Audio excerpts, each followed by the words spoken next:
So మనం చూసుకున్నట్లయితే అఫీషియల్‌గా ఏదైతే కేంద్ర ప్రభుత్వం ఇటీవల రైతులకు పీఎం కిసాన్‌కి సంబంధించి ఎవరైతే లబ్ధిదారులు ఉన్నారో వారందరూ కూడా ప్రత్యేకంగా ఆధార్ కార్డ్ తరహాలో ఆ కార్డ్ అయితే తీసుకోవాలని చెప్తూ ఉన్నారన్నమాట. ఆ కార్డుకి సంబంధించి మనకి ఇది ఒక్కొక్క రాష్ట్రానికి ఒక్కొక్క వెబ్‌సైట్ అయితే ఉంటుందన్నమాట. ఆ రాష్ట్రానికి సంబంధించి ఒక్కొక్క టైంలో చేస్తూ ఉంటారు.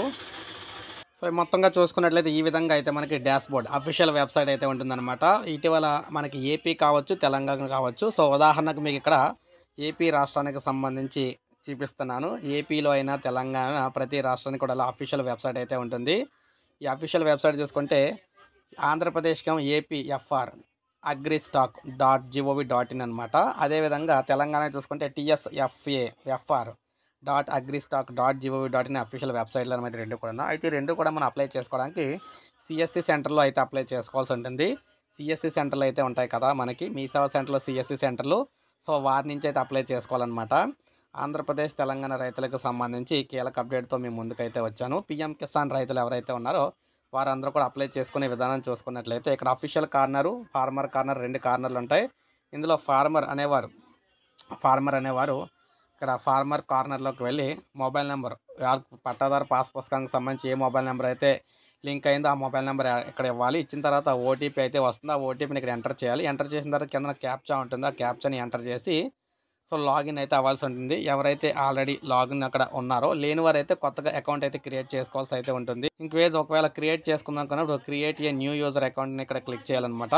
ఇక్కడ క్లిక్ చేస్తే మనకి ఇక్కడ డీటెయిల్స్ అయితే రావడం జరుగుతుంది. ఇక్కడ ఏం జరుగుతుందంటే ఆధార్ ఈకేవైసీకి సంబంధించి ఎంటర్ యువర్ ఆధార్ నెంబర్ అని చెప్పేసి అడుగుతుందన్నమాట. సో ఆధార్ నెంబర్ ఎంటర్ చేసి సబ్మిట్ కొట్టిన తర్వాత మీకు ఓటీపీ అయితే రావడం జరుగుతుంది. మీ మొబైల్ నెంబర్కి ఏదైతే ఉందో దాన్ని అలా ఓటీపీ వచ్చిన తర్వాత మీరు వెరిఫై అయితే చేయాల్సి ఉంటుంది. ఆ విధంగా మీ ఆధార్ నెంబరు, అదేవిధంగా మీ మొబైల్ నెంబరు అన్నీ ఇచ్చి వచ్చిన ఓటీపీ ఎంటర్ చేసిన తర్వాత మీకు ఒక అకౌంట్ క్రియేట్ అవుతుంది. ఆ అకౌంట్కి సంబంధించి పాస్వర్డ్ అయితే మిమ్మల్ని పెట్టుకోమని అయితే చెప్పడం జరుగుతుంది అనమాట అక్కడ.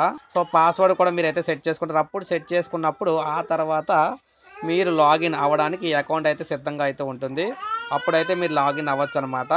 సో అప్పుడు మీరు ఫార్మర్ కార్యాలకు వచ్చి మీకు ఇచ్చిన మీరు ఏదైతే మొబైల్ నెంబర్ ఇచ్చి దానికి ఓటీపీ వస్తుంది. మీరు ఎంటర్ చేసుకున్న పాస్వర్డ్ అయితే ఉంటుంది కదా, ఆ పాస్వర్డ్ని అయితే ఎంటర్ చేస్తారనమాట. ఎంటర్ చేసి క్యాప్చర్ ఎంటర్ చేసిన తర్వాత అప్పుడు మీకైతే లాగిన్ అవుతుంది. సో ఇవన్నీ చేయాలంటే ముఖ్యంగా చూసుకున్నట్లయితే మీ సొంతంగా చేసుకునే బదులు సిఎస్సి సెంటర్లో చేసుకున్నట్లయితే కరెక్ట్గా చేయడం అయితే జరుగుతుందన్నమాట. ఎందుకంటే సిఎస్సి సెంటర్లో వాళ్ళు ఆల్రెడీ ఇవన్నీ కూడా చేసి ఉంటారు కాబట్టి ఏ మిస్టేకులు రాకుండా చేయడం అయితే జరుగుతుంది.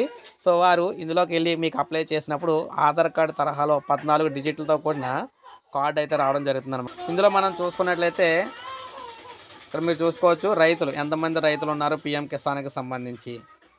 సో ఇప్పటి వరకు ఎంతమంది ఎన్రోల్ అయ్యారు ఏంటి అనేది పూర్తి డీటెయిల్స్ అయితే ఉండడం అయితే జరుగుతుందన్నమాట. సో ఇలా మీరు చూసుకోవచ్చు. ఇలా ప్రతి ఒక్కరు కూడా అవుతూ ఉంటారనమాట. మీరు ఇక్కడ చూసుకున్నట్లయితే సో ఈ విధంగా ఉన్నట్లయితే ఉంటుందన్నమాట మొత్తం డీటెయిల్స్ అన్నీ కూడా. సో ఈ విధంగా మీరైతే ఇక్కడ కనిపిస్తుంది. కాకపోతే మీరు సిఎస్సి సెంటర్కి వెళ్ళి చేసుకోవచ్చు. ఏపీలో అయితే గ్రామవార్డు సచివాలయాలు కూడా చేయడం అయితే జరుగుతుందన్నమాట. సో మీరు చూసుకున్నట్లయితే కార్డు అనేది ఈ విధంగా అయితే ఉండబోతుందన్నమాట. సో రైతులకు ఇచ్చే కార్డు ఏదైతే ఉందో ఆ కార్డు అయితే ఈ విధంగా అయితే ఉంటుందన్నమాట. అది అఫీషియల్గా ఉంటుంది. ఈ వాడికి ఈ విధంగా అయితే ఉంటుంది కార్డు.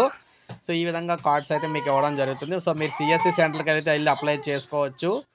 సో లేదంటే ఏపీలో అయితే గ్రామవార్డు సచివాలయాలు అప్లై చేసుకోవచ్చు. అదేవిధంగా తెలంగాణలో అయితే సిఎస్సి సెంటర్లో అప్లై అయితే చేసుకోవచ్చు అనమాట. మీ డీటెయిల్స్ ఎంటర్ చేస్తారు. తర్వాత మీకు కార్డు అయితే రావడం జరుగుతుంది. సో ఫ్యూచర్లో ఈ కార్డు ఉంటేనే పీఎం కిసాన్కి సంబంధించి రైతులకు పెట్టుబడి సాయం అయితే ఇస్తామని చెప్తున్నారు. సో చూసారు కదా, ఈ విధంగా అయితే మనకి సో కార్డులు అయితే అప్లై చేసుకోవడానికి అవకాశం అయితే ఉంటుంది. ప్రతి ఒక్కరు కూడా అప్లై చేసుకోండి. పీఎం కిసాన్ పథకానికి సంబంధించి ఏ చిన్న అప్డేట్ అయినా మన ఛానల్ ద్వారా అందించడం జరుగుతుంది. సబ్స్క్రైబ్ చేసుకోవాలి. మన ఛానల్ సబ్స్క్రైబ్ చేసుకుని ఎవరైనా ఒక లైక్